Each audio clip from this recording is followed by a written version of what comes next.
love. L for lake of sorrow.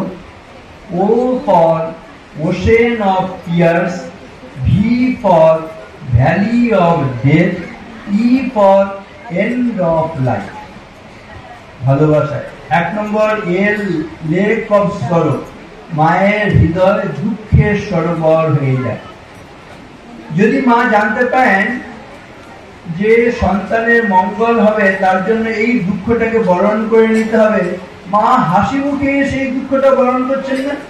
যত দুঃখ হয়, যন্ত্রণা হয়, কষ্ট হয়, আমার হোক, আমার সন্তানের যেন দুঃখ না হয়, হাসি মুখে এগিয়ে গিয়ে আনন্দের সঙ্গে মা সেই দুঃখটাকে বরণ করে নেন।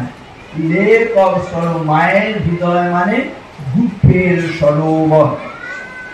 ওশেন অফ টিয়ার্স, অশ্রুর সমুদ্র। ওশেন মানে সমুদ্র, ওশেন, আর টিয়ার মানে হচ্ছে অশ্রু। মায়ের হৃদয় এখানেও দেখবেন অশ্রুর সমুদ্র।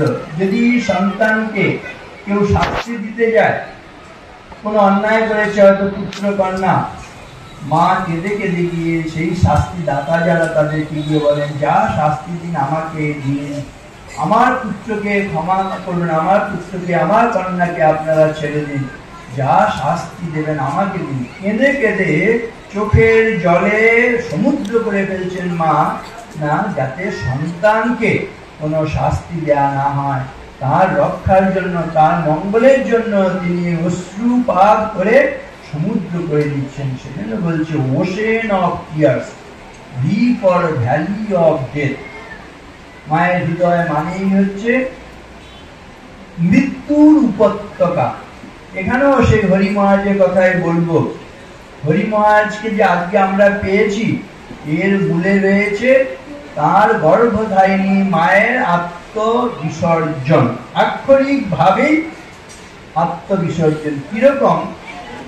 তখনকার কলকাতা, হরি মহারাজের জন্ম কিন্তু কলকাতাতে, কিন্তু এখনকার মতন কলকাতা নয়। আগেকার কলকাতা কিরকম ছিল, এখনকার কলকাতা কেমন দেখবেন। বলছি, ইটের পরে ইট, মাঝে মানুষ কীট, নাইকো ভালোবাসা, নাইকো মায়া। এখনকার কলকাতা বা এখনকার যে এই শহুরে সভ্যতা, ইটের বাড়ি হচ্ছে, ইটের পরে ইট, মাঝে মানুষ কীট, নাইকো ভালোবাসা, নাইকো মায়া। সব পাষাণ করে ফেলেছে আমাদের হৃদয়গুলোকে। এই হৃদয়গুলোকে যেন ইট দিয়েই মুড়ে ফেলেছি, পাথর দিয়ে মুড়ে ফেলেছি। এখনকার বাড়িগুলো পাথর দিয়ে মোড়া হয়।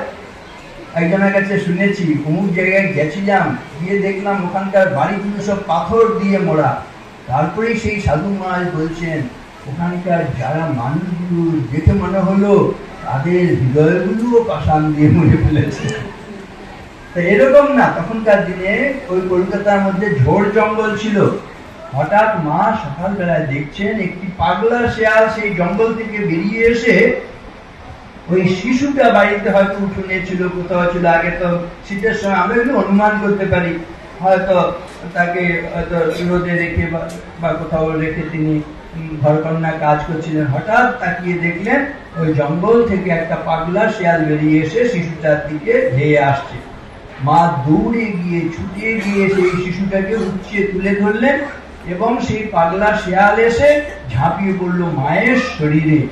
আর মায়ের শরীরে সেই দংশনে, শেয়ালের বিষক্রিয়ায় মা মারা গেলেন, কিন্তু ওই শিশুটাকে কিন্তু তিনি রক্ষা করেছেন।